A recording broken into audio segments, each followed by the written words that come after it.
Au moment où tu as ton argent, tu as tes millions, quelqu'un va venir t'expliquer un problème du même montant que ton argent.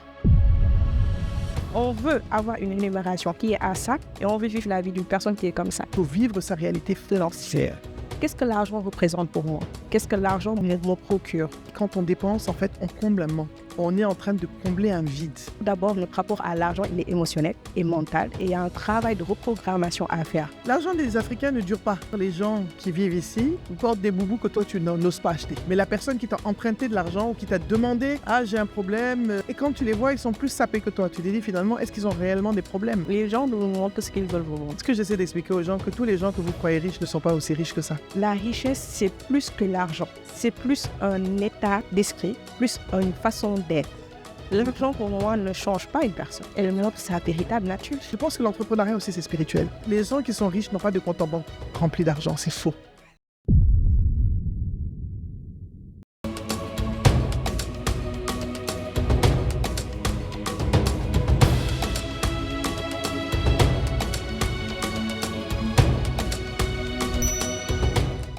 Bienvenue sur la chaîne Naboufal officielle. Vous êtes sur la chaîne du développement professionnel et personnel, la chaîne qui va faire de vous des personnes inspirantes, impactantes, brillantes et charismatiques. Et bien sûr, je suis Naboufal et je vous invite à vous abonner et surtout activer la cloche afin de ne pas manquer nos contenus éducatifs qui vont faire de vous la meilleure version de vous. Alors aujourd'hui, j'ai une invitée spéciale. J'ai toujours des invités spéciales. Les invités spéciaux, bon, le français, c'est pas, on n'est pas là pour donner des cours de français, c'est pas grave. J'ai Mariama Ndiaye de Uptribe. Bonjour Mariama. Bonjour, Namu. Comment vas-tu? Ça va et toi? Oh, alhamdulillah. Bonjour. Je vais merveilleusement bien. Comme ça. Alhamdulillah, santé yàlla. Machallah. On peut mettre un peu de Wolof de temps en temps. Hein. Ça fait bien sûr. De temps en temps. On va vous former Wolof. Vous regardez bien les séries, non? Vous regardez les séries sénégalaises. Ils aiment bien les séries. Ça, les gens adorent. Alors Mariama, dis-moi. Mariama, présente-toi. Qui es-tu? Bah écoute, Mariama, c'est une jeune Sénégalaise, mais on va dire africaine de culture, qui a grandi au Sénégal, qui est une jeune femme ambitieuse et dirigeante d'une structure qui s'appelle Uptribe. Ok. Uptribe fait quoi? Bon, moi, je sais, mais eux, ils ne savent pas. Uptribe est une structure aujourd'hui qui vous accompagne à une meilleure gestion de vos finances personnelles. C'est comme ça que je peux l'expliquer. Et pour taquiner des fois, je dis que nous sommes en charge de vous rendre millionnaire ou milliardaire. Mariama est en mission pour que j'assoie mon milliard correctement. Merci Mariama pour ça. Et t'en prie. Alors Mariama, ça fait quelques années qu'on se connaît, c'est pas aujourd'hui en tout cas. On a même eu à voyager ensemble au Niger. Mariama ne voulait pas venir, je l'ai forcé. En tout cas, tu as vraiment stressé. Hein? Il dit non, il faut sortir de Dakar un peu, c'est quoi ça, cette histoire-là? Et je t'ai eu aussi, on a fait une masterclass sur l'éducation financière à la première conférence du WIC. Oui, tout à fait. Donc, il y a quelques années. Et je me rappelle là, quand tu parles d'éducation financière, c'est très important. Il y a une chose qui m'a marqué parce que tu parlais de mindset. Tu parlais de mindset, que tout commence là, en fait. On a l'impression qu'on est dépensé parce qu'on est dépensé, mais tu as presque parlé de l'aspect pathologique du fait de dépenser. Alors, explique-nous un peu ton accompagnement, en quoi il consiste. Voilà. Oui, en fait, effectivement, je pense que c'est une chose qu'on minimise énormément en Afrique parce que, moi, je le dis, gagner de l'argent, c'est la chose la plus facile. Je suis d'accord. Maintenant, le vrai problème réside, en fait, dans la gestion. Et nous, en fait, il est assez clair qu'on est dans une culture de partage, de solidarité. Je le répète sans cesse dans mes sessions.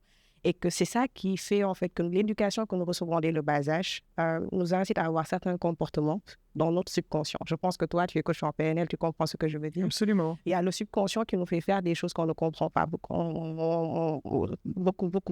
de cas. Donc, ce qui fait qu'aujourd'hui, par exemple, une personne qui est dépensier va dire oui, je dépense beaucoup d'argent, mais quand tu lui demandes la raison, il va te dire non, c'est parce que je veux me faire plaisir. Alors qu'en réalité, il veut combler un manque. De combler un manque, absolument. Et ce manque-là, c'est ça qui fait émaner une émotion. Ça peut être le stress, ça peut être une culpabilité, ça peut être la honte, et ce qui lui permet aujourd'hui de faire cette action de dépense. C'est pourquoi à chaque fois, je dis que tout émane d'abord dans notre manière de penser, qui résulte de notre éducation, de notre culture, et ce qui fait qu'aujourd'hui, beaucoup de comportements financiers que nous avons sont négatifs, et on ne comprend pas le pourquoi nous agissons comme ça. C'est pourquoi à chaque fois, je dis que tout d'abord, notre rapport à l'argent, il est émotionnel et mental, et il y a un travail de reprogrammation à faire pour briser certaines croyances négatives pour pouvoir avancer sereinement dans la gestion de nos finances. Alors, je récapitule ce que tu dis. J'ai beaucoup aimé ce que tu as dit. Quand on dépense, en fait, on comble un manque. Ça peut être une frustration. Ça peut être quand on est triste. Donc, en fait, la dépense, la façon dont tu nous l'expliques, c'est une réaction émotionnelle. On ne va pas dépenser quand on n'a pas forcément besoin de quelque chose.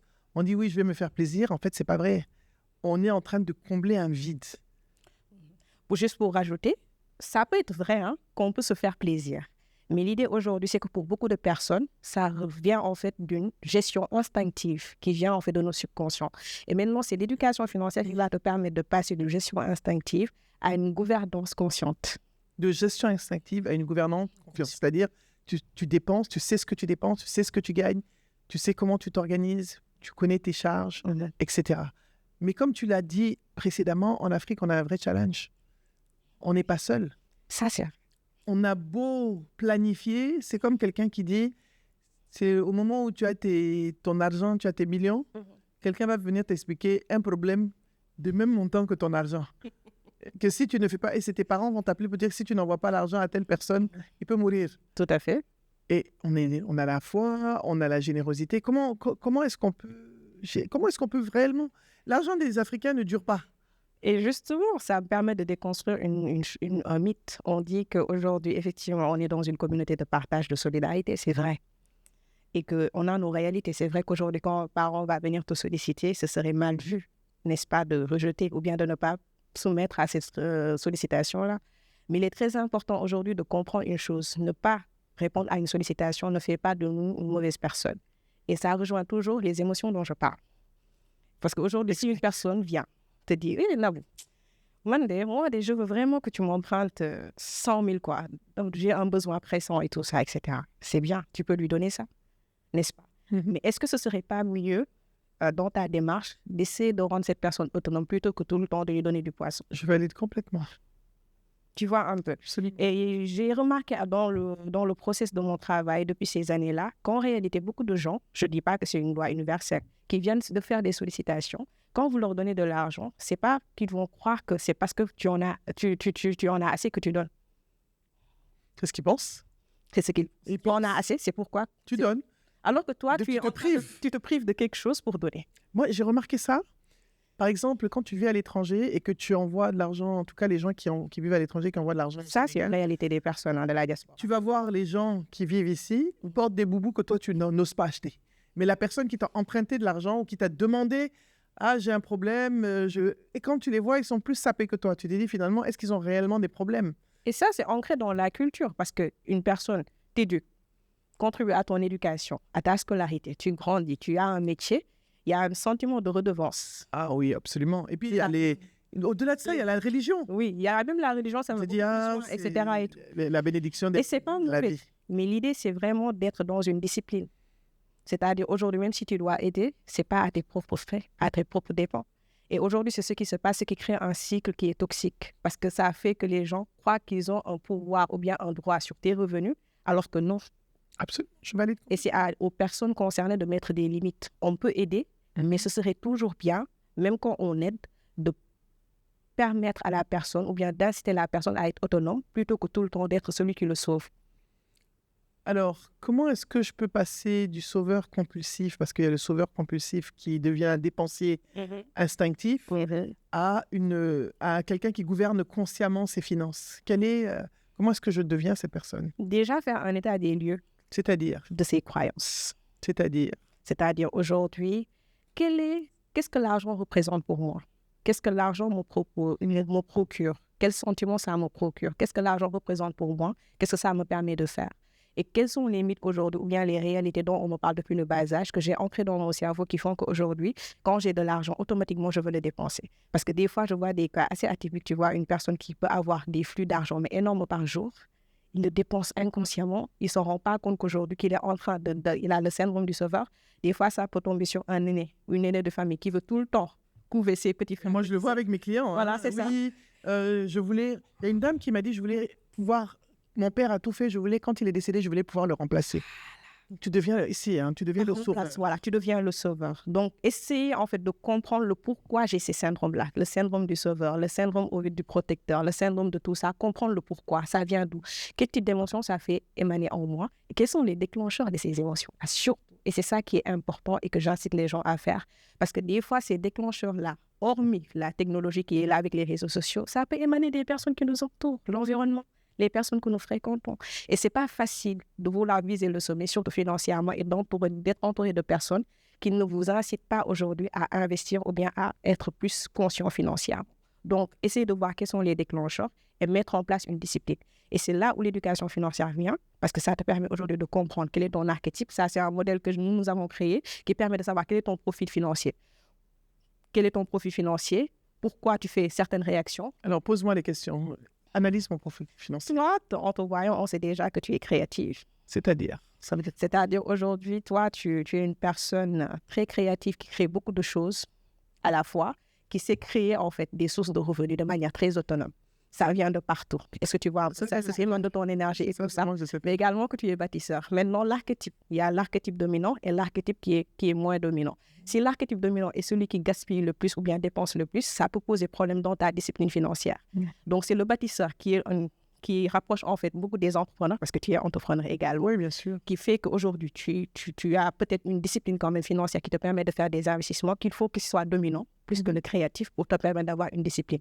Permet d'avoir des sources de revenus, mais pouvoir capter, n'est-ce pas, on va dire la richesse pour l'investir et avoir toujours plus de capacité financière. Je pense que je suis ça. C'est mon profil. C'est ça.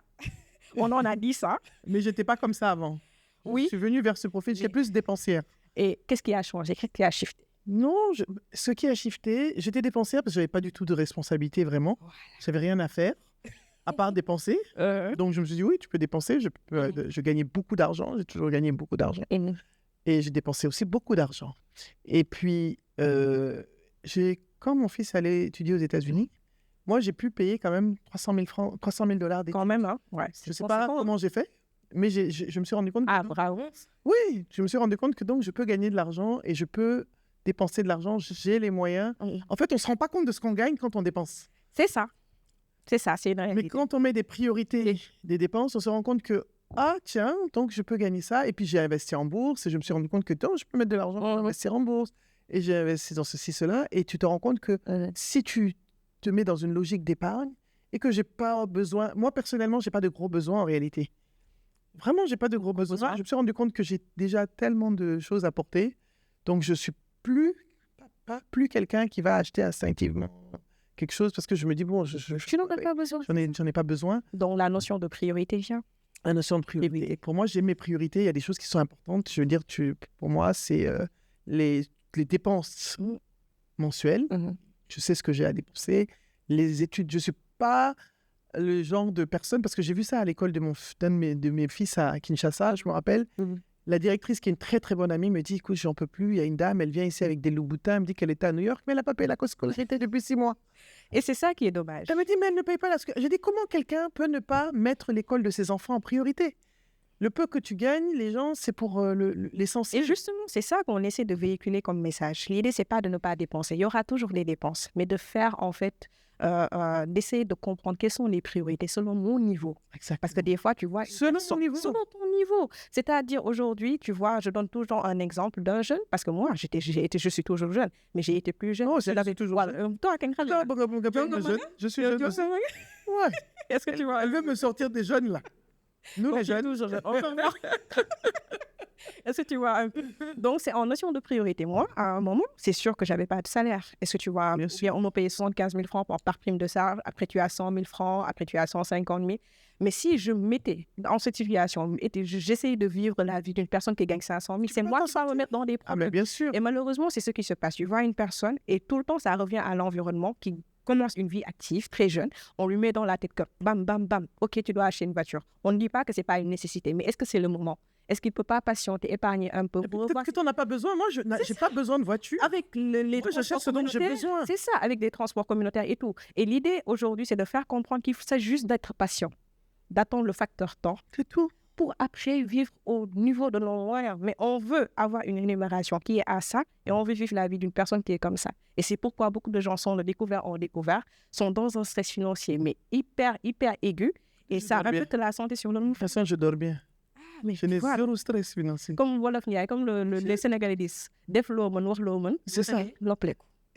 Il faut traduire, faire ce que tu Faire peux. ce que Def tu peux. lo mun, Wax wax lo mun, dire dire ce que tu peux. Et quand tu te couches, tu as La conscience tranquille. Et puis, il y a deux choses que j'aime beaucoup en Wolof. Désolé, là, vous êtes en pleine série sénégalaise. Mais on va traduire. Hein. C'est dal et doylu. Surtout, Dal, être patient. dal, c'est important. Dal, c'est-à-dire être en paix avec ce que je suis. Je suis tranquille avec ce que je suis. J'ai pas besoin d'avoir... Moi, j'ai des boubous, j'en ai plein. J'ai pas besoin d'avoir un nouveau boubou pour la tabaski ou pour la korité. Je fais avec ce que j'ai. Ça, c'est moi. J'en ai tellement. J'ai porté, tu as vu. Où est mon problème? Tu payes mon café? Je bisse bien. Comment on dit à Abidjan? Dal, c'est-à-dire que j'ai, et puis doylou, tu peux pas vouloir toujours ce que les autres ont, vouloir tout le temps. Parce que tu es dans une quête impermanente, en fait, Ça peut de pas succès. Que ça, Et ça, c'est ce que je pense que c'est ça que tu parles quand tu parles de croyances. Et j'étais avec ma tante en Asie cet été, et ma tante, quand on va en achète, elle me dit ah, j'aime et tout. Pourquoi est-ce que tu n'aimes pas? Je dis j'ai décidé que je n'allais pas avoir, je suis pas obligée de posséder tout ce que j'aime. C'est pas parce que j'aime, c'est joli, j'apprécie, mais je suis pas obligée d'acheter. Merci. J'aime, c'est joli, mais est-ce que j'ai besoin de l'avoir? Pas forcément. Alors qu'avant, il y a longtemps, j'aurais dit j'aime, je dois l'avoir, je vais l'acheter. Tu vois ce que je veux dire? En effet, c'est très important de relativiser et de comprendre en fait que ce qu'une autre personne vit n'est pas notre réalité. Vivez selon votre réalité financière et tout va très bien se passer. Mais c'est quand on essaie de se comparer. Je répète ce que tu as dit. Il faut vivre sa réalité financière. Vivre, c'est très puissant ce que tu as dit comme phrase. Il faut vivre sa réalité financière. C'est-à-dire, aujourd'hui, je suis un jeune salarié. Je gagne 250 000. Je ne peux pas me permettre d'avoir un appartement high standing, d'avoir une voiture flambant neuve, de porter des costumes très chers. Si aujourd'hui, mon niveau me permet d'avoir des pantalons corrects que je vais acheter au marché du mercredi ou bien du samedi, les laver à notre laverie, bien les repasser, avoir un parfum de 500 francs, avoir un studio de 50 000, c'est mon niveau. Comme tu l'as si bien dit, Mani Doylou, je me contente de ça pour le moment. Je me contente de ça. Je suis dans de bonnes conditions. Je vis ça jusqu'à l'avenir. Quand ce sera plus radieux financièrement, je pourrai me permettre d'augmenter mon standing de vie. Mais tant qu'on n'est pas dans cet esprit de contentement, ça c'est temporaire, c'est pas fixe. Je vais évoluer dans le temps. Tu seras dans une perpétuelle quête en fait de richesse qui ne sera pas atteignable parce que tu vas te mettre dans une situation de découverte, dans une situation de stress. Et finalement, tu n'auras jamais... Qui ne te permettrait pas d'être dans un bon état d'esprit. Tu ne pourras pas avoir une gestion émotionnelle qui est efficace et ça va même saquer ton développement personnel. Et c'est pourquoi à chaque fois je dis que le degré de richesse d'une personne dépend en fait de son quotient de développement personnel. Je factorise, je d'accordise. Je suis totalement d'accord avec toi parce qu'en fait, moi, quand le premier salaire que j'ai eu, c'était 35 000 francs, il y a longtemps. 35 000, mais je me rends compte que j'arrivais, à l'époque, ça devait coûter moins cher à Abidjan, c'était à Abidjan, j'arrivais à donner de l'argent pour que mon cuisinier, le cuisinier qui était là, est-ce que j'avais un cuisinier? Je pense même pas. Ouais. Mais après, au fur et à mesure, j'ai gagné, mais quand je recevais, je gagnais un peu plus. Quand j'ai gagné 400 000, 150 000, je m'organisais pour avoir l'argent des courses, les salaires des cuisiniers à l'époque, la personne, etc., etc. Je m'organisais, j'étais très organisé, très structuré. Mais bizarrement, quand j'ai commencé à gagner beaucoup plus d'argent, j'ai commencé à être très dépensière. Parce que je gagnais beaucoup. Je me suis dit, ça y est, je suis arrivé dans la vie, c'est fini. Et les montants là, j'étais traumatisée. J'ai dit, on peut gagner ça. Oui, c'est ça qu'on appelle en fait la manne financière. C'est-à-dire aujourd'hui, il faut comprendre. Comme tu dis, c'est vraiment évolutif. Il faut aussi, et ça fait comprendre aujourd'hui que beaucoup de personnes doivent comprendre également la valeur temporelle de l'argent. Parce que la valeur de 35 000 à ton époque dont tu parlais, et maintenant c'est différent. C'est pas la même chose. 35 000 de l'époque, c'était quand même... Tu vois un peu? Je pouvais prendre le taxi. C'était genre le transport. Parce que plus en fait on avance, plus la valeur de l'argent le niveau de vie augmente. Donc aujourd'hui, si la personne ne se met pas en contexte et ne comprend pas son environnement, ne comprend pas les réalités économiques, il va essayer de se comparer depuis les époques de Jérusalem, Manchester et tout ça. Essayer en fait de d'avoir un niveau de vie alors que les réalités ne sont plus pareilles. C'est pourquoi tout à l'heure, quand tu as dit que j'ai dit quelque chose de puissant, ça revient à ça. Il faut comprendre qu'aujourd'hui, la vie est hyper chère. Il faut également qu'on apprenne à nous épanouir en tant qu'être humain, à se faire plaisir, mais pas à nos propres dépens. D'où l'importance de la planification. Parce que l'idée, ce n'est pas d'inciter les gens à ne pas dépenser ou bien à tout le temps épargner. Mais à planifier. Mais à planifier. Le même si tu veux, c'est planifier. Le planifier. Moi, je planifie mes vacances. Par exemple, je suis allée 2 fois en voyage cette année.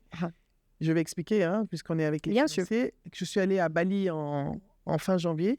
Mais j'ai planifié ça toute l'année dernière, l'année d'avant. Et chaque mois, avec mes amis, on mettait de l'argent de côté pour le voyage. Donc, on savait qu'on allait pouvoir... Mais on a fini de payer en décembre. Début janvier, j'ai fini de payer et je suis partie fin janvier. Mais j'avais, depuis juillet, je mettais ça en objectif. Voilà. Tu vois, et ça, c'est, comme on dit, c'est rewarding, ça fait du bien. Ça fait du bien. Pareil, mon voyage des vacances, je sais que je partais, j'avais déjà planifié ça.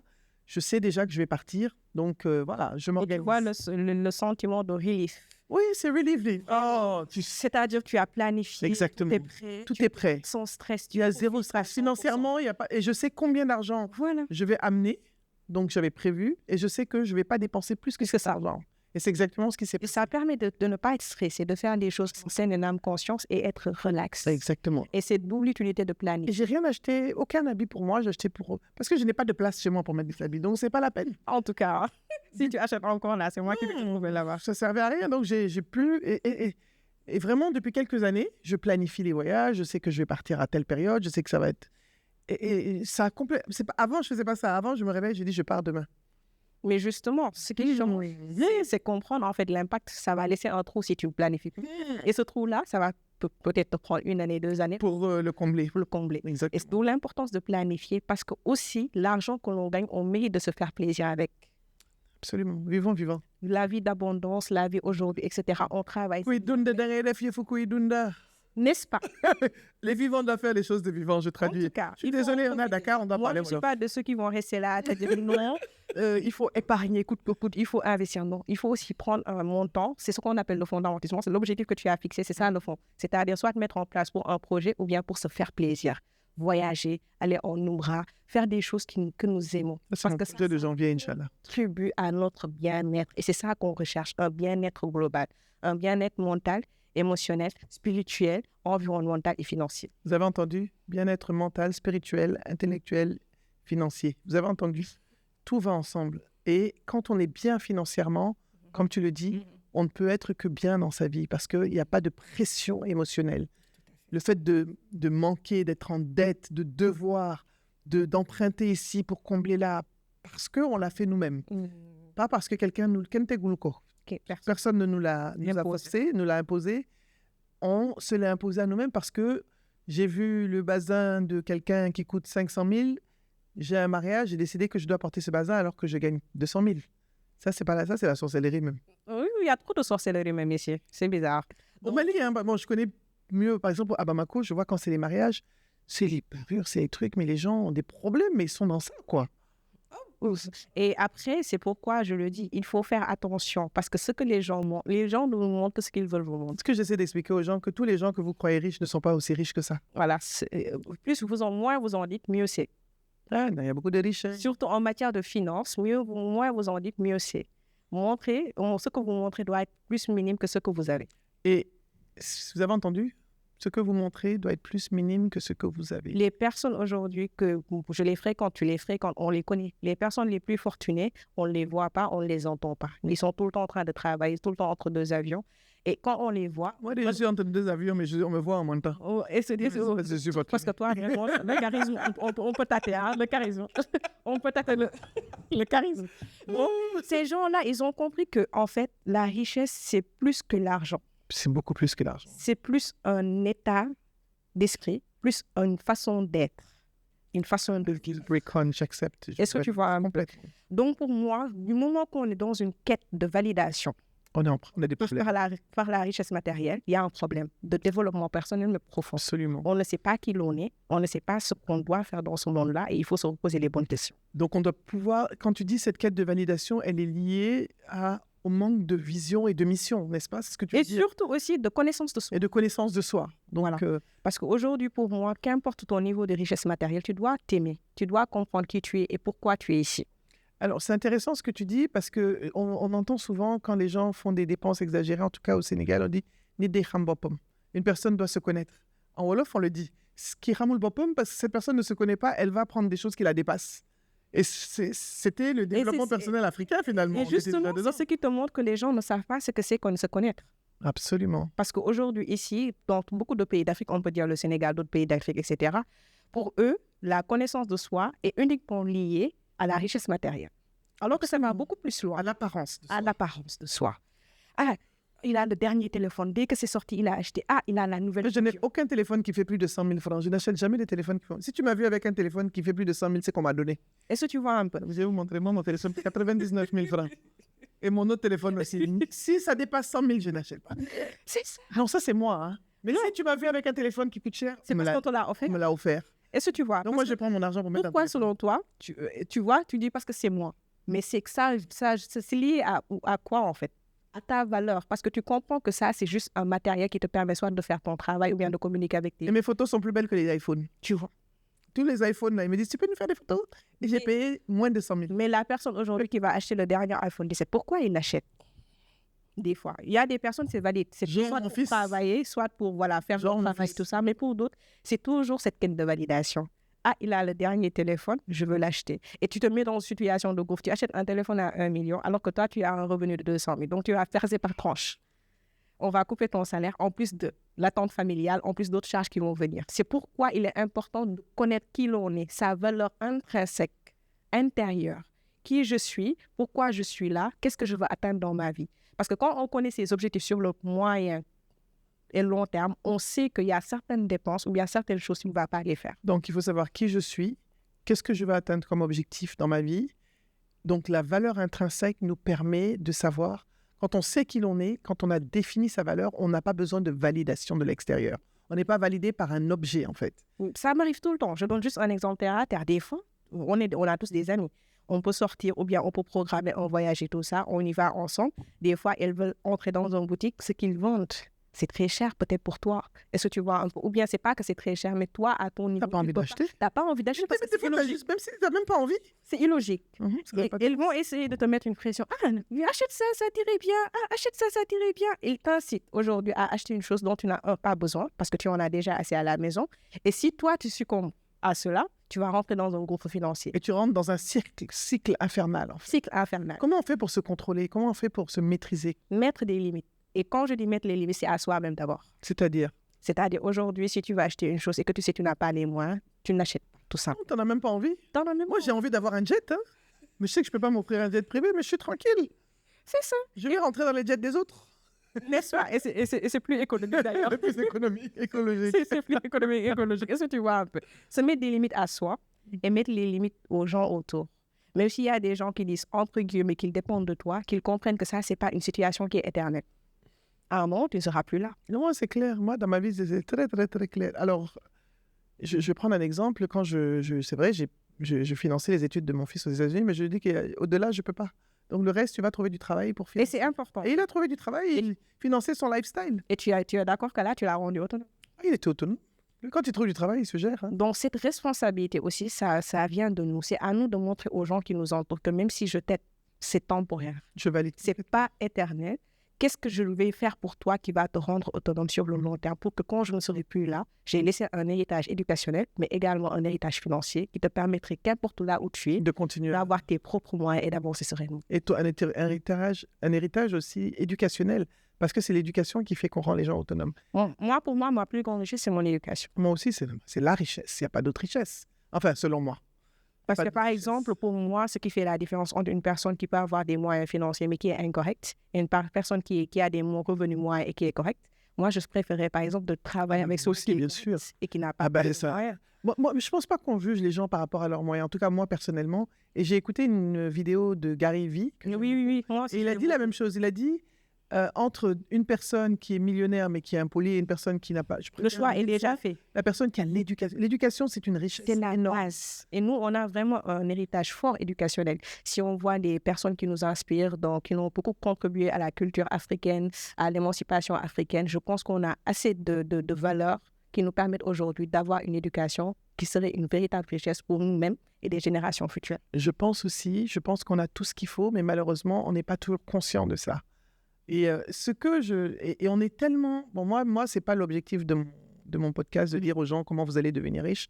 Mais les gens je crois tellement les gens qui leur disent qu'ils sont riches sur les réseaux sociaux, comment devenir riche, ça m'épuise en fait. Tu sais, moi, mon ambition de vie, ce n'est pas d'être riche. Non, mais... C'est d'être bien. D'être épanoui. Épanoui. Et autonome. Voilà. Et pour moi, l'argent reste une conséquence. L'argent est un moyen même. C'est le résultat final. Exactement. Est-ce que tu vois un peu? Je dois être bien dans ma tête, dans mon esprit, dans mon entourage, être épanoui en tant que Mariama, l'entrepreneur, Mariama la femme, Mariama la sœur, pour vraiment être bien, avancer sereinement. Et l'argent reste là. Ça. Parce que l'argent, moi, je dis, ça part, ça vient. Sinon, l'argent est doux quand même, on aime ça. C'est très doux. Moi, j'adore l'argent. Moi aussi, j'aime l'argent. Non, moi même l'argent même. Ça part, ça vient. L'argent m'aime beaucoup. Ça part, ça vient. Ça part, ça vient. Mais finalement, après, ça ne nous change pas.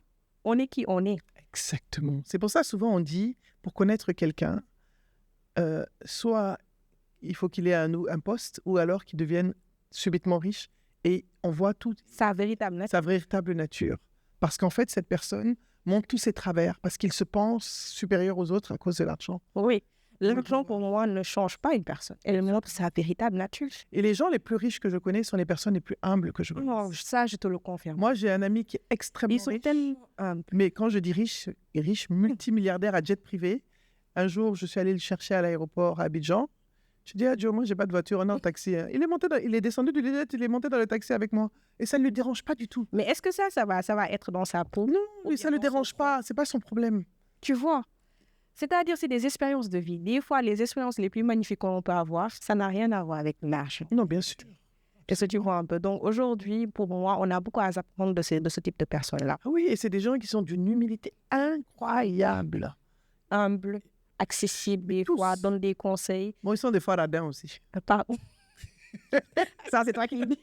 Souvent, ils se connaissent. N'est-ce pas? J'en apprends des choses avec toi. Ils sont radins, c'est des fois. Il faut être un peu généreux. Quand tu en as aussi, ça fait quoi? Ils sont pingres, non? Ils comptent. Ils sont pingres, mais ils ont assez pour des générations. Pour des générations.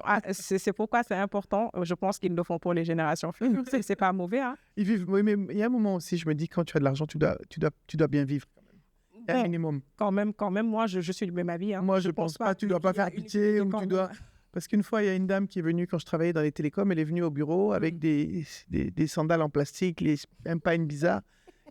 Elle me dit, il ne faut pas voir la femme. La façon, elle a l'argent. Je dis, l'argent comme ça, là, elle n'a qu'à garder, c'est bon.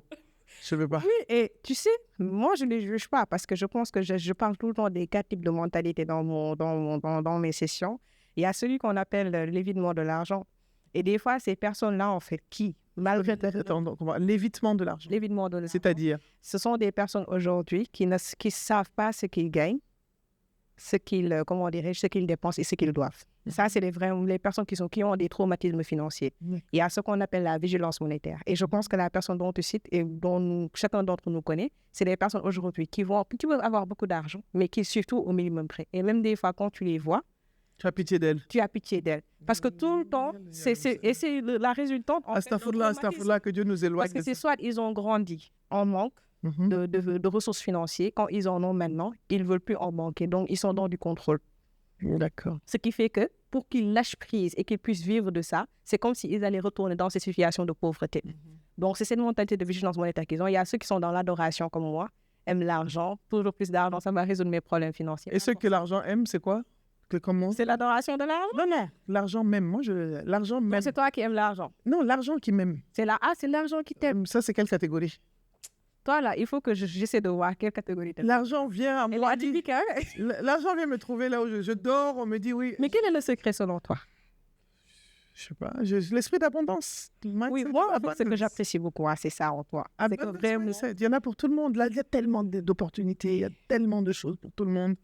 Si tu peux pas être, tu vas t'accrocher à un truc tout Toi, seul. dans notre domaine, c'est ce qu'on appelle un déviant positif. Ok. C'est-à-dire, aujourd'hui, toi, tu es dans une situation où tu n'as pas forcément de problématiques, tu attires beaucoup de revenus et tout ça, et peut-être que tu as maintenant de bons comportements financiers. En tout cas, ce que tu m'as expliqué. J'ai de meilleurs comportements. Et c'est Bon, je sais pas, mais meilleurs. meilleur, voilà. Et je pense que j'ai encore du ça travail. sera plus positif. Voilà, Je suis là, ne t'en fais pas. Je suis en train de travailler dessus, mais ça m'a beaucoup aidé quand j'avais... Là, il y a quelques années, quand même quelques années, les années passent, hein. Très vite. On se rend pas compte, hein. En tout cas. Ça passe rapidement comme ça, là. Parce que, je me rappelle quand on était au Niger, on a dû faire le test Covid, donc c'était quand même... C'était ça, d'accord, ouais, quand même. De 3-4 ans, je crois. Et là, j'en reviens à toi, et quelle est l'expérience que tu as le plus aimée, ou bien selon toi? Moi, en fait, j'ai un rapport à l'argent où je me dis l'argent, c'est fait pour régler des problèmes et puis bien vivre. Et tu le vois comme un outil, n'est-ce pas? C'est un outil, c'est pas quelque chose qui me définit du tout. Merci. Parce que des fois, comme tu dis, j'en ai pas. Parce que je suis entrepreneur. On est entrepreneur. Quand tu es entrepreneur, des fois, tu n'as pas d'argent. Il faut qu'on dise la vérité. Des fois, on n'a rien du tout. Et des fois, l'argent est là aussi parce que tu as des salaires à payer, tu as des taxes à payer, tu as des charges à payer. You serve yourself last. Et tu te sers en premier et tu règles d'abord. Là, bon, c'est la période des salaires. Je crois que mon assistante a dû payer les salaires. On paye, bon. Et puis on gère ce qui vient. Mais j'ai l'impression que quand tu es dans cet état d'esprit de lâcher prise par rapport à l'argent vient. Mais quand tu es comme ça, c'est plus difficile. C'est plus difficile et tu es tout le temps en stress financier. Et maintenant, et il faut éviter. Et c'est la mentalité à avoir et la posture à avoir. Même quand j'ai pas d'argent, moi, je pense stress financier. Je sais que ça viendra pas devenir à un moment. À un moment, moi, j'étais comme ça. J'étais stressée. Non. Mais maintenant, plus. Parce qu'à un moment... J'ai 18 ans que je suis entrepreneur. C'est un roller d'émotions, j'en peux plus. 18 ans d'entrepreneuriat, des fois, tu es le 20, tu n'as pas un centime pour payer des salaires. Tu réfléchis, mais il y a Razak. Oui, parce que orienter solutions. Il y a Razak, ça veut dire le pourvoyeur dans l'islam, et j'y crois. Dieu est pourvoyeur. Et quand tu as la foi, quelque part, il va régler ton problème. Beaucoup de personnes témoignent. Te disent, oui, des fois, je pensais que... Mais je n'ai... En tout cas, machallah, pendant toutes mes années d'entrepreneuriat, Dieu a toujours pourvu, même quand je pensais que je n'allais pas pouvoir. Quelqu'un qui me devait de l'argent apparaît tout d'un coup et me paye. Je ne sais pas si c'est spirituel. Je pense que l'entrepreneuriat aussi, c'est spirituel. C'est pas pour rien que dans tout ce que je fais, même dans le coaching, l'aspect spirituel est très important. Ah non, c'est la vie. C'est très important parce qu'à un moment, il ne faut pas prendre les choses personnellement. C'est pas parce que peut-être qu'on est à découvert ou bien on est dans le financier que voilà, qu'on va pas réussir notre vie. Non, tu vas réussir. Il faut. Et ça touche beaucoup l'esprit de la personne, la spiritualité. Ça permet de croire en une chose qu'on ne voit pas. Qui est plus forte et qui te permet aujourd'hui de vraiment être patient et de comprendre que c'est un process, ce n'est pas une finalité. C'est un process. Quand tu parles de process, est-ce que tu peux développer? C'est un process parce qu'aujourd'hui, toi, tu dis que tu es entrepreneur tout comme moi. On est d'accord. Par exemple, aujourd'hui, tu peux créer une entreprise. Tu n'as même pas de clients. Moi, quand je démarrais, je n'avais même pas de clients. Tout le monde a commencé sans clients. Il n'y a pas une seule entreprise qui a commencé avec des clients. Bon, ça dépend. Non, moi. Des clients payants, bons payeurs, non. C'est de ça dont je parle d'une entreprise, je ne parle pas de l'entrepreneuriat qu'on fait bizarre. Je parle d'une entreprise. D'accord. Parlons bien, mais parlons français. Entreprise, compagnie. Voilà, l'entreprise et tout, tu n'as pas de clients, ça ne marche pas. Même si tu as des clients, ils paient tardivement. Et des fois, également, tu n'arrives pas à payer tes salaires. Tu n'arrives pas aujourd'hui, même toi, à te payer. Tu peux rester 1, 2, 3 années sans te payer de salaire. Non, ça, c'est la vie de l'entrepreneur. Est-ce que tu vois, tu la vie de l'entrepreneur et tout. C'est un process. Tu passes par là. Mais ce n'est pas fixe. C'est pas ta vie, quoi. C'est pas l'histoire de ta vie. Est-ce que tu vois? À un moment, ça va passer. C'est un process. Et sur le long terme, tu vas voir que la situation va s'améliorer. Tu vas avoir un meilleur positionnement, de meilleurs clients qui vont bien payer et tout ça. Et ça va te permettre d'avoir de meilleurs systèmes financiers pour pouvoir t'en sortir. Donc moi, je suis plus dans un esprit de croissance que dans un esprit fixe. Je vis une situation. Growth mindset. On a une vidéo là-dessus. Voilà. Je suis là actuellement. C'est ça que je vis. C'est un process. Je dois passer. C'est dur. Je me serre la ceinture et j'avance. Et parce que je dis toujours, in the end, it will be okay. À la fin, ça finira par aller bien. Ça ne peut pas être toujours difficile et ça finira par aller bien. Right. Et il faut être vraiment patient et croire en quelque chose de plus grand. D'où l'importance de la spiritualité. Si tu ne crois pas en quelque chose de plus grand, ne sois pas entrepreneur. Laisse. Non, c'est une réalité parce que la vie de l'entrepreneur, c'est comme des montagnes russes. C'est comme un oiseau qui vole. Ah, exactement. Tu te lèves chaque matin, tu regardes une proie. Est-ce que tu vas trouver à manger? Exactement. C'est ça. Mais le Le pourvoyeur, il pourvoit, finit toujours par pourvoir. Et on y croit. Non, bien sûr. Et on y croit. Alors, quel système on peut mettre en place pour s'organiser financièrement? Donc, quel est le système que toi, tu nous recommandes? Donc déjà, c'est de suivre. On ne peut pas gérer ce qu'on ne sait pas.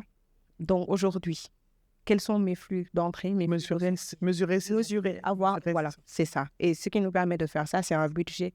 Et moi, je le dis, tant qu'un budget, vous n'arrivez pas à l'utiliser mensuellement, ce n'est pas un budget qui ressemble à votre réalité financière. Qu'est-ce que tu veux dire par quand vous n'arrivez pas à l'utiliser? C'est-à-dire aujourd'hui, toi, par exemple, là, tu t'assois, tu dis, je vais faire mon budget. On est quoi? On est en octobre. Tu veux faire ton budget de novembre. Tu t'assois, tu le fais. L'argent vient, vu que tu as plusieurs sources de revenus. Tu te rends compte après avoir vu ton budget, tu n'as respecté aucune des rubriques que tu as anticipées. Donc, ça veut dire qu'en réalité, ce budget-là ne matche pas avec ta réalité financière. Il faut un autre système de budgétisation. Par exemple, pour certaines personnes, ce serait une application. Pour une autre personne, ce serait Excel. Pour une autre personne, c'est juste le fait d'écrire sur une feuille ou dans un carnet. Est-ce que tu vois un système qui est adapté à toi? Également, se payer soi-même, donc avoir une épargne. Et pour faciliter les choses, vraiment, pour éviter tout le tralala, c'est automatiser l'épargne. Et l'épargne a vocation uniquement à investir. La seule épargne qui peut résider dans un compte bancaire, c'est le fonds qu'on va mettre en place pour des imprévus. Parce que la vie est faite d'imprévus. On peut avoir une facture, ou bien une ordonnance, ou bien quelque chose qui vient qu'on n'a pas prévu. Donc, c'est le fonds qui doit être liquide, accessible dans un compte qui est accessible.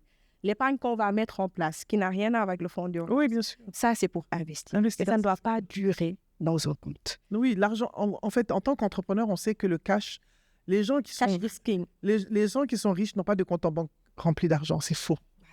Parce qu'en fait, ils sont toujours dans l'investissement, soit pour le travail en tant qu'entrepreneur, soit dans l'investissement boursier, immobilier, etc. Ça dépend et le plus important, même en plus de générer et d'investir, ce n'est pas juste de créer et d'investir, mais dans la rapidité de l'action qu'on pose.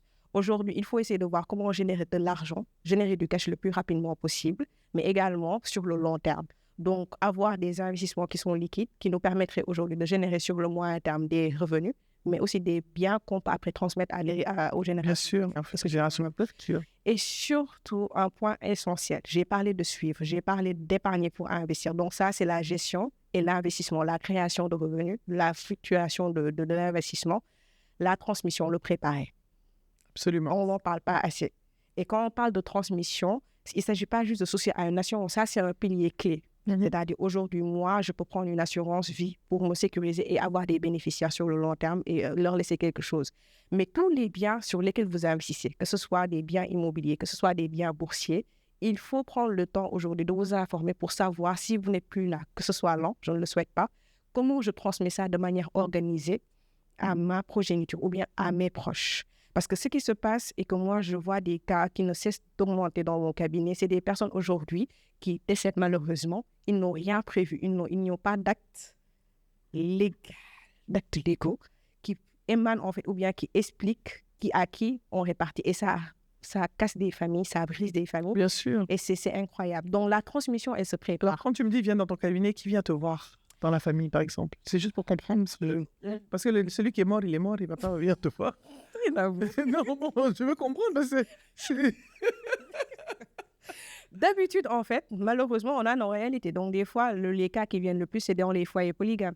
Ah, ok. Donc, tu vois, la première, malheureusement, n'a pas été à la mairie, donc on n'a pas de certificat de mariage. Donc, malheureusement, même si religieusement, dans l'islam, elle a un droit et ses enfants ont un droit. Mais juridiquement, oui. Juridiquement. Et comment tu règles ça? Et tu le sais, avec des experts avec lesquels je travaille, avec des notaires, mais aussi avec des avocats.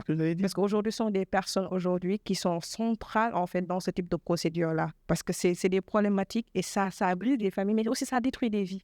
Il faut expliquer ça aux hommes qui, dès qu'ils ont un peu d'argent, ils vont épouser une deuxième femme. Alors, j'ai mon gardien à Abidjan.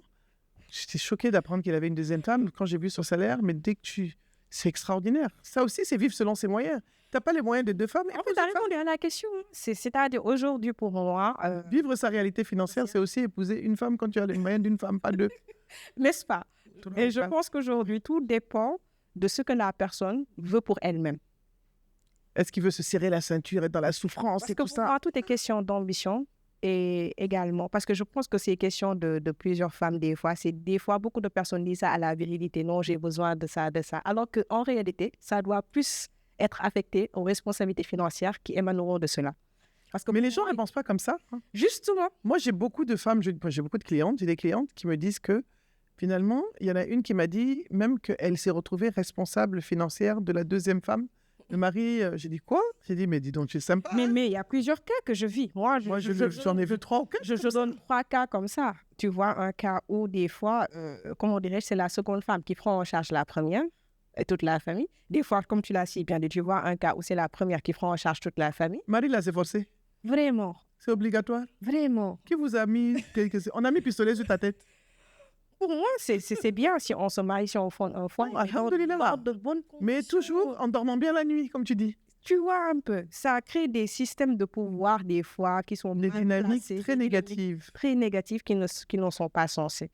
Et c'est pour ça, je le dis des fois, avant d'entrer dans certains schémas de famille, il faut savoir les responsabilités financières qui émanent d'elles. Je valide complètement. Parce qu'après, c'est des communautés ou bien des familles qu'on crée pour après les briser. L'argent brise des familles. L'argent brise beaucoup de choses. Et c'est pourquoi ça brise le cœur, ça brise le moral. C'est pourquoi cette croyance de l'argent est la racine de tous les maux. Moi, je ne suis pas... Je veux pas. Ce sont les personnes qui ne savent pas gérer cela, qui en font un mot. Parce que des fois, ils créent des situations qui auraient pu être évitées, mais ils veulent forcer le destin. Ils veulent se créer une vie qui n'est pas la leur et qui impacte la communauté, mais négativement. Ils ne vivent pas leur réalité financière. Moi, je pense que la phrase que je retiens dans ce que tu dis, c'est « il faut vivre sa réalité financière ». Tout ça. Quand tu vis ta réalité financière, tu n'as pas les moyens d'avoir 2 femmes, tu ne prends pas 2 femmes. Tu n'as pas les moyens d'avoir une voiture comme ton copain, tu prends la voiture que toi, tu peux acheter. Ou bien tu achètes vélo même. Ou bien tu marches à pied, même ça fait quoi? Je ne veux pas faire de publicité, les gens qui n'ont pas payé sponsoring. Il y a les VTC. C'est ça, non? J'aimais trop ça. Oui. Non, ils vont venir. Donc, en fait, il y a là une déconstruction qui doit se faire des croyances. Quelles sont les croyances les plus courantes que tu trouves par rapport à l'argent? Celui que j'avais dit, l'argent est la racine de tout livre. Des fois, c'est pourquoi je pense qu'aussi il y a ce qu'on appelle au Sénégal, il y a le barne. Dieu est grand, ça va aller, je m'en sortirai. YOLO, quoi. You only live once. YOLO, je ne vis qu'une seule fois, donc il faut que je dépense tout de suite. Je peux mourir aujourd'hui. Ou bien non, oui, de femme art. Il y a les parents. Comment on dit art en français? Moi, je ne sais pas. C'est le devoir. Non, les bénédictions des parents. Si tu t'occupes de tes parents, tu seras béni. Et ça aussi, c'est spirituel. On le dit dans les différents livres, etc. Et tout. Et ce qui fait que beaucoup de gens sont toujours ancrés dans ça. Et ça crée un cercle vicieux de... Soit un cercle de dépendance. Parce qu'aujourd'hui, quand une personne est dépendante affective, il peut être aussi dépendante financière. OK. N'est-ce pas? Ça se manifeste la dépendance financière. La dépendance financière, c'est le fait de ne pas créer une source de revenus pour soi et de tout le temps attendre qu'une personne... Ah oui, d'accord. OK, je comprends. Oui, est-ce que tu vois? Par exemple, quand je dis pas que c'est le cas de toutes les femmes. Des fois, tu vois une femme, quand elle grandit dans une communauté vraiment ancrée sur la masculinité et tout, on te met en tête que oui, tu dois te marier tôt, c'est le mari qui doit prendre soin de toi, etc. Ça, c'est vrai. Monsieur, il ne faut pas dire qu'on n'a pas dit de ne pas prendre soin, il faut prendre soin. Mais... J'en venais d'ailleurs. J'en venais leur dire, parce que les hommes, là, je les connais, ils vont commencer à transformer ça. C'est une réalité, c'est-à-dire parce qu'il y a ces jeux de pouvoir dans le couple, qui dynamique de couple qui font qu'aujourd'hui, si chaque personne ne connaît pas ses responsabilités, ça peut être déséquilibré. Mais aujourd'hui, le fait que tu aies un conjoint qui prend soin de toi financièrement ne veut pas dire que tu ne dois pas créer une source de revenus pour toi. Parce qu'on ne sait jamais. Est-ce que tu vois un peu? Et aussi, ça permet aujourd'hui d'avoir un couple plus soudé, plus dynamique et qui permettrait après, peut-être pour les générations futures, d'avoir une meilleure situation financière. Donc, cette dépendance financière-là, des fois, crée en fait de l'abus financier pour certaines femmes, ou il y a des violences financières. Des violences financières? Beaucoup de femmes souhaitent divorcer. D'ailleurs. Beaucoup de femmes souhaitent divorcer, mais elles ne peuvent pas. Parce que si elles te disent oui, je veux que tu m'accordes le divorce et tout ça. Mais non, même pas de transport pour rentrer de maison. Tu vois un peu? Donc, ce qui fait qu'aujourd'hui, ces croyances-là, il faut les déconstruire. Pour moi, dans toutes nos communautés, il y a du positif et du négatif. Maintenant, pour le négatif, il faut déconstruire et confronter cela à la réalité, reprogrammation mentale, pour voir quelle est la réalité et comment ancrer cela en fait dans mon mindset pour me permettre de vivre une vie d'abondance. Alors, comment est-ce que je peux faire cette reprogrammation mentale? Donne-moi, par exemple, si je dois faire une reprogrammation. Moi, je donne un exemple très simple que moi-même je fais. J'ai une croyance, on me le dit. J'écris ça sur une feuille. Par exemple, on me dit que non, aimer l'argent, c'est pas bien. Ok, aimer l'argent, c'est pas bien. Moi, je regarde la réalité. Est-ce que aimer l'argent, en réalité, c'est mal? C'est bien. C'est pas bien. Parce que ça me motive à travailler. Ça me motive aujourd'hui c'est bien. à me donner vraiment des moyens pour réussir et tout ça, etc. Et je comprends qu'aujourd'hui, ce que les gens voulaient dire, c'est que vraiment, en fait, abuser. En toute chose, c'est l'équilibre. Voilà. La cupidité. C'est la cupidité. La cupidité.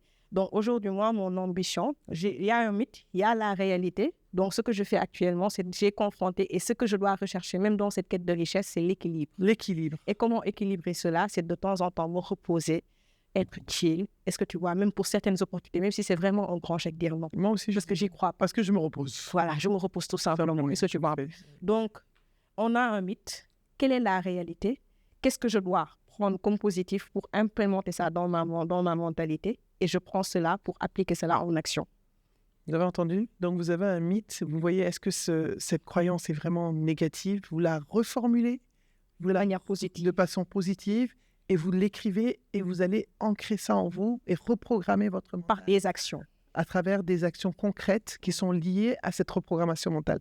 Reprogrammation mentale veut dire aussi action alignée avec la reprogrammation. Pas reprogrammer et puis... s'asseoir comme ça. Voilà. Pas faire comme moi, dire oui, je suis au régime et puis manger du tchèp tous les jours. Tchèp et doux. Fan nga sant nak. Bye, moi. J'ai mangé 4 tchèps. Ah oui? Je vous jure. Profite. À checker aussi, doux, hein. Donc, non, c'est intéressant. En fait, qu'est-ce que tu recommandes à quelqu'un? Donc, tu lui as dit faire un budget, voir qu'est-ce qu'on entre, qu'est-ce qui entre, qu'est-ce qui sort.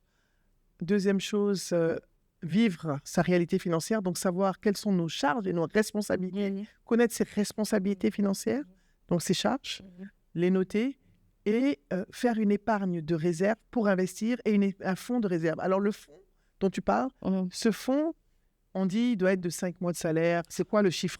Parce que je vois beaucoup de choses qui se disent, nous, on ne connaît pas, nous, on est des gaous dans ça, mais on a besoin... Tu n'es pas gaou, toi, tu es bien. Faites là l'exercice of coaching.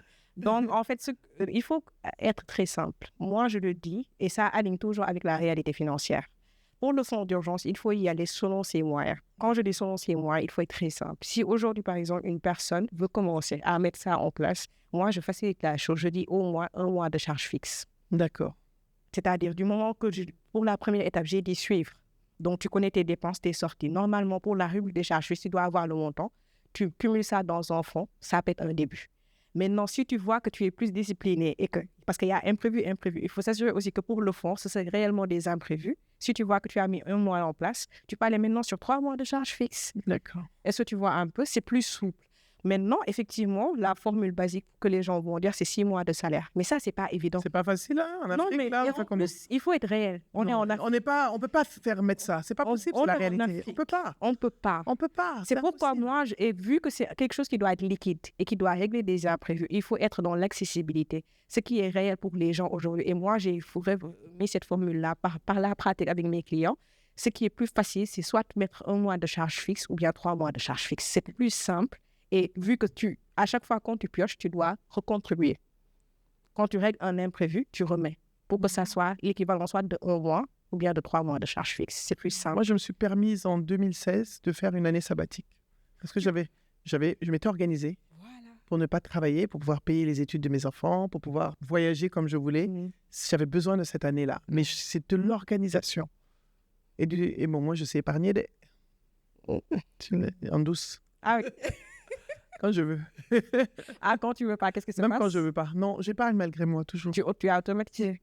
J'épargne. Bon, et puis, je pense qu'il y a une chose dont on va parler. Il faut voir comment on peut avoir des sources de revenus multiples. Ça, c'est important. Et les organiser. Et les structurer. Parce qu'aujourd'hui, quand quelqu'un te voit, il va dire, c'est ça, mais il n'y a pas que ça, en fait. Les gens ne se rendent pas compte qu'il y a différentes choses qui te permettent d'avoir un certain confort financier. Oui, moi, j'ai créé un système mental que je travaille toujours, mais aussi un système financier. Exactement, il faut des systèmes. Ouais, des systèmes, il faut mettre en place des systèmes. J'ai automatisé mon épargne d'urgence, mais en même temps, par exemple, pour mes investissements, j'ai un compte à part. Je sais que ce compte-là, c'est vraiment pour les investissements. Maintenant, pour les voyages, vu que je ne veux pas avoir trop de comptes, ce que je fais, c'est que je crée un compte dans une structure où il n'y a pas trop de frais de tenue de compte. Et tu épargnes chaque mois, exactement. Et dès que le montant est atteint, je prends tu prends et tu pars à ton voyage, exactement. Donc, chaque compte avec sa fonction, ça me permet, vu que je suis visuelle en fait d'apprentissage, ça me permet de savoir, ce compte-là, c'est pour ça, je ne peux pas y... Alors, moi, pour l'épargne, comme j'épargne à la BRVM, Je le dis, hein. Oui, oui, oui. J'ai des comptes titres. Oui, oui, bien sûr. Et là, j'automatise tous les mois, ça va vers les comptes titres. Et la SGI gère les investissements. Et on peut commencer avec n'importe quel montant. Et un compte titre, c'est un compte qui est créé auprès d'une SGI pour Exactement. investir en bourse. En bourse. Voilà. Et on n'a pas besoin de millions ni de milliards pour faire ça. On peut commencer avec 50 000. Même moins. Même moins. Hein. Tu peux commencer Ça dépend selon le type d'action. Tu peux commencer avec moi, ouvrir même un compte titre en collectif avec des gens. Voilà, c'est Il y ça a qu'on plusieurs appelle les fonds communs. Les fonds communs, les FCP. J'avais un FCP, je me suis rendu compte, il y a 8 ans, et je me suis rendu compte que j'ai gagné, c'était 5 millions, j'ai gagné 3 millions de plus. Voilà. 8 millions. Et j'ai cotisé pour le week. Et on m'a dit non, tu n'as plus besoin de cotiser. Ton FCP fait que tu as fini. Je dis ah bon, je n'ai même pas réalisé. Tu vois, quand tu automatises, c'est simple. C'est tonnerre même. Quand tu automatises, ça te facilite la tâche. Donc, tu oublies. Après, tu peux vois. commencer avec n'importe quel montant, même si c'est Ne le 10 000 minimisez francs pas. par an. Moi, j'aime bien, il y a des sociétés maintenant de fintech qui mettent des coffres. Je ne donne pas le nom, hein, parce qu'ils n'ont pas sponsorisé. Ne donne pas de nom. Koura, tu ne m'as pas sponsorisé. Je me connais. On t'a envoyé un message codé là. Koura, tu ne m'as pas sponsorisé. Donc, elle a fait le truc. Brelotte aussi ne m'a pas sponsorisé. Ils se connaissent eux tous. Donc, tu mets concurrence comme ça. Ah, moi, ce sont tous. Ah, moi, je cherche mon avenir.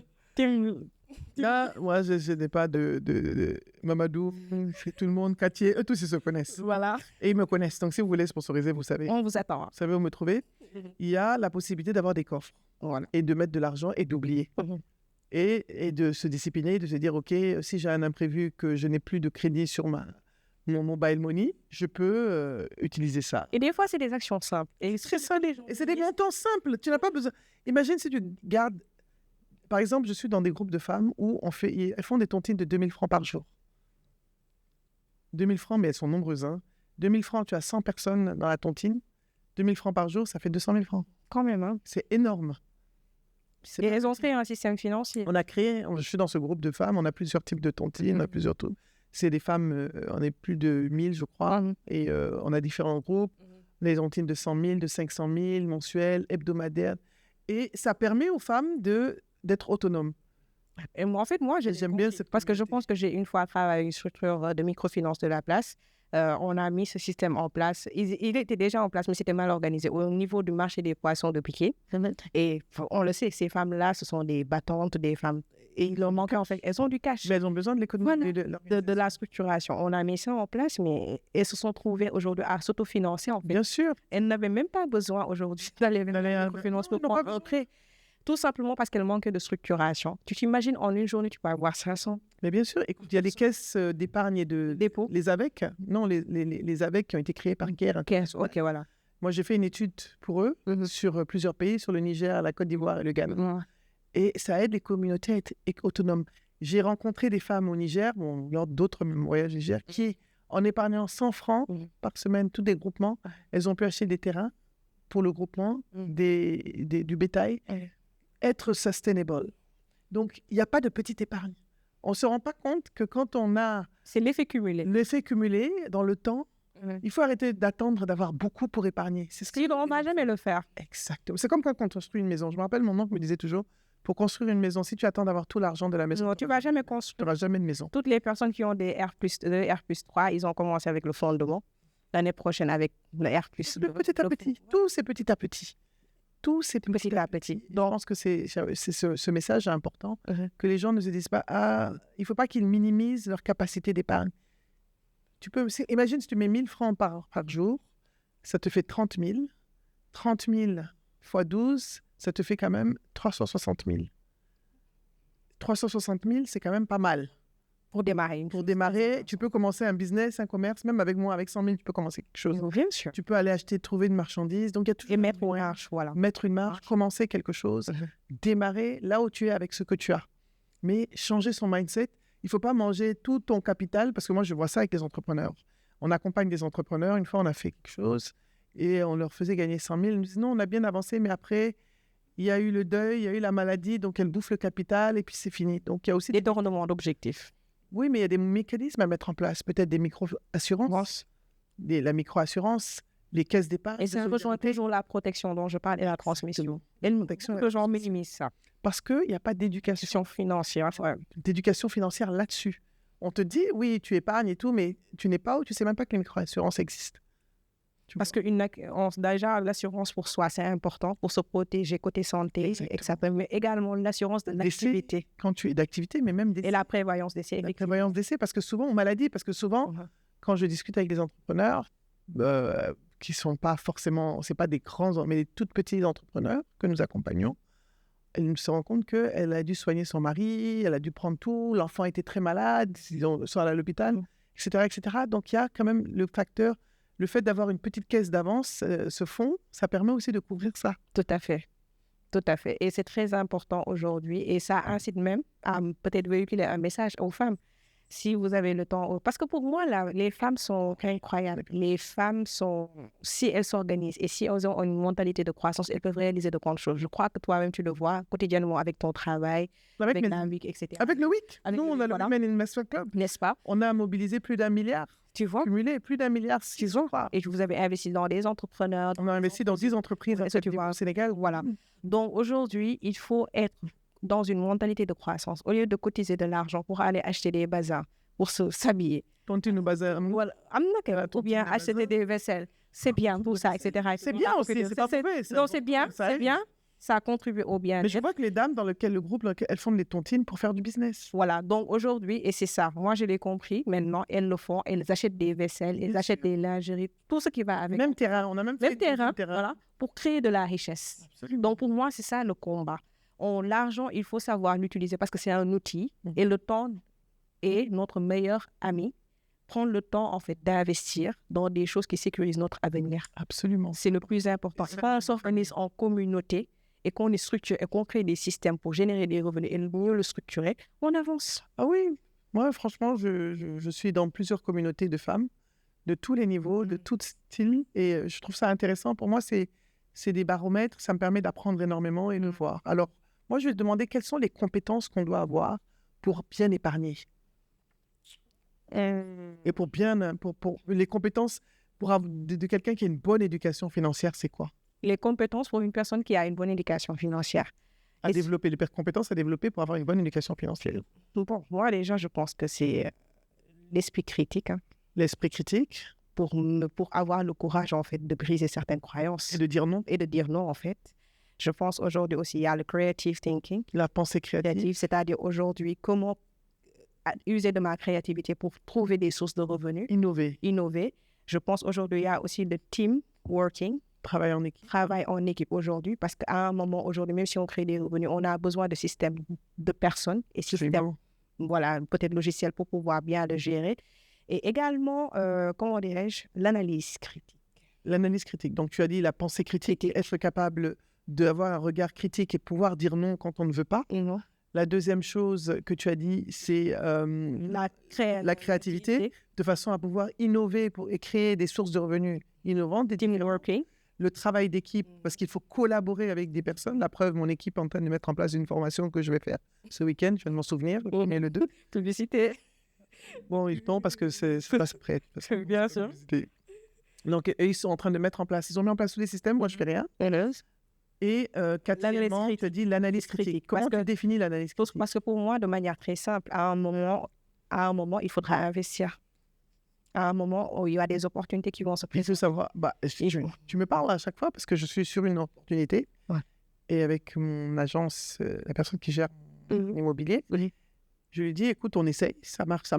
C'est une bonne opportunité. Tu peux perdre comme tu peux gagner. Justement, et c'est d'où l'analyse critique. Là, je lui dis, on y va. Quand tu analyses, l'analyse critique, ça te permet aujourd'hui d'évaluer en fait l'opportunité, de savoir effectivement, même si tu perds, est-ce qu'en fait, c'est quelque chose que tu es prêt à perdre? Ça n'importe quoi. Je suis prête à perdre. Parce qu'il y a des règles d'investissement. Oui, bien sûr. Moi, ça impacte ta vie. Si, en fait, c'est quelque chose que tu es prêt à perdre, tant mieux. Mais si c'est quelque chose qui est sur ton quotidien, tu peux pas. Et des fois aussi, comprendre que toutes les opportunités, en réalité, ce ne sont pas des opportunités. Exactement. Ce sont des cadeaux empoisonnés, en réalité. Est-ce que tu vois un peu? Parce qu'aujourd'hui, tu peux voir une personne qui vient, on est dans un marché, on sait, des gens qui viennent dire oui, on va te rendre riche en 90 jours. Moi, ça, j'y crois pas. Riche en 30 jours, etc. Le dropshipping, je clash pas, etc. J'ai mes amis qui font e-commerce. Non, est-ce que tu vois un peu? Tout ça, c'est des réalités. Mais ça existe. Est-ce que tu comprends un peu? Maintenant, je peux comprendre que dans l'aspect marketing, c'est pour vendre, voilà, ticker les gens pour qu'ils puissent souscrire, c'est bien, mais il ne faut pas mentir. Et les gens aujourd'hui, même si les gens, ils le font, ils sont dans leur mission aujourd'hui pour vendre leurs choses. Toi, en tant que consommateur, toi qui veux souscrire, utilise ton analyse. Et ton cerveau avant de te lancer. Voilà, tu analyses ce qu'ils proposent. Est-ce que c'est réel? Est-ce qu'il y a des chiffres? Est-ce qu'il y a des personnes qui ont déjà fait ce programme? Les gens ne fonctionnent pas comme ça. Moi, j'ai vu, il suffit qu'ils voient une vidéo, la personne... Mais même aujourd'hui, quand une personne, tu veux investir en bourse, tu dois faire une analyse. Bien sûr, c'est une analyse critique. Et si tu vois un peu l'analyse technique, l'analyse fondamentale, la stratégie pour pouvoir... Mais il y a des opportunités, même si tu n'analyses pas, tu vas gagner. Ça m'est arrivé aussi. Ça arrive. Mais il ne faut pas que les gens le fassent comme ça tout le temps. Non, pas tout le temps, mais sur certaines... Parce que des fois, on peut dire qu'il y a des gens qui vont dire oui, c'est l'intuition et tout ça. Non, je comprends l'intuition. Il y a des gens qui le disent. Non, je sens... Attention. Pas en bourse. En bourse, c'est parce que le titre est solide, l'entreprise est solide. Non, je ne parle pas forcément de bourse, mais plutôt d'autres types d'investissements. Il faut prendre le temps de faire vos recherches. Faites votre due diligence. Essayez de voir en réalité, est-ce que les chiffres qu'ils proposent, les rendements qu'ils proposent, c'est vraiment possible? Est-ce que tu vois un peu? Non, moi, il y a des rendements auxquels je ne crois pas. Non, mais en fait... Ça n'existe pas. Et les gens, parce qu'ils manquent d'éducation financière, ou bien ils veulent vraiment se sortir dans une situation de pauvreté. Ils ont l'argent, ils veulent avoir plus. On a eu tellement de cas, je ne sais pas ici, mais en Côte d'Ivoire, il y a eu mon EVA, il y a eu les taxis, il y a eu tellement de gens intelligents qui sont des financiers, même dans des grosses entreprises, qui se sont fait rouler. Donc, Et justement, ça me permet de rebondir parce que tu as utilisé un terme important. Je pense qu'en plus de ces compétences dont je parle, il y a plusieurs types d'intelligence à développer. Absolument. L'intelligence relationnelle. Absolument. L'intelligence, on va dire sociale, si ce n'est pas pareil. Non, c'est pas l'intelligence également, on va dire spirituelle peut-être, mais plutôt l'intelligence aussi émotionnelle. Intelligence émotionnelle, on en a parlé. On en parle beaucoup. Je pense que même c'est le premier point. C'est le premier point, je pense. Parce que quand une personne ne comprend pas ses émotions, et nous, on a pour habitude de rejeter nos émotions, de ne pas les valider, parce que pour nous, ce ne sont pas des émotions valides, alors que l'objectif, c'est de recevoir l'émotion, pouvoir comprendre pourquoi je ressens cela, pourquoi ça me met dans cet état. Quel est le déclencheur? Voilà, quel est le déclencheur pour pouvoir avoir des pistes de solutions. C'est très compliqué. Et nous, notre rapport à l'argent, je ne cesse de le répéter, il est très émotionnel. Il est émotionnel, complètement. Il est très émotionnel à cause de notre éducation. Et la aussi, à cause de l'éducation, à cause également des croyances, mais aussi à cause de nos réalités. Alors moi, j'ai une autre question. On arrive à la fin. Oui.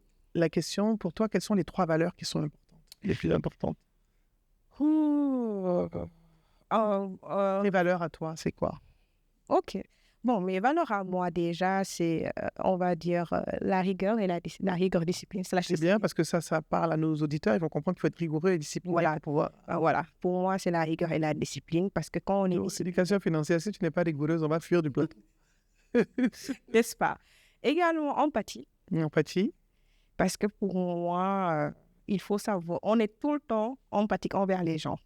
On essaie de comprendre les gens, de se mettre dans leur place. Mais pourquoi on n'a pas d'empathie envers nous-mêmes et de comprendre qu'on est en train de faire un travail de transformation intérieure qui n'est pas facile.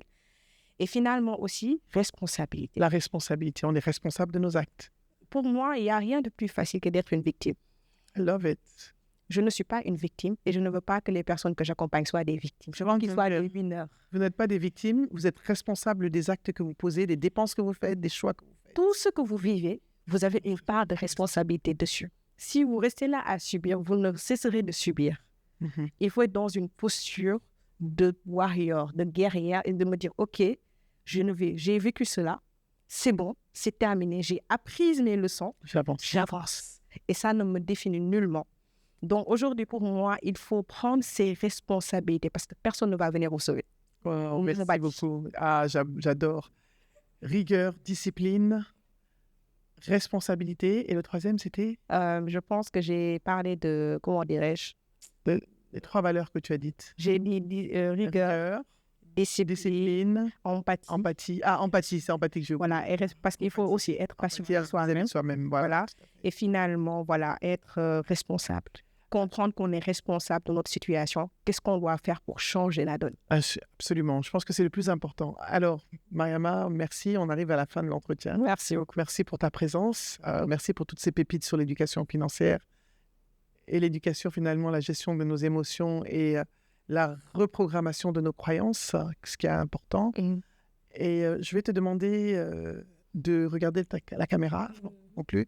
Et de donner ton conseil de fin à notre audience. Écoutez, croyez en vous, croyez en vos capacités, Soyez patient avec vous-même, mais ne soyez jamais dans une posture de victime. Il faut comprendre que la vie a des hauts et des bas, mais ça ne définit pas votre personne.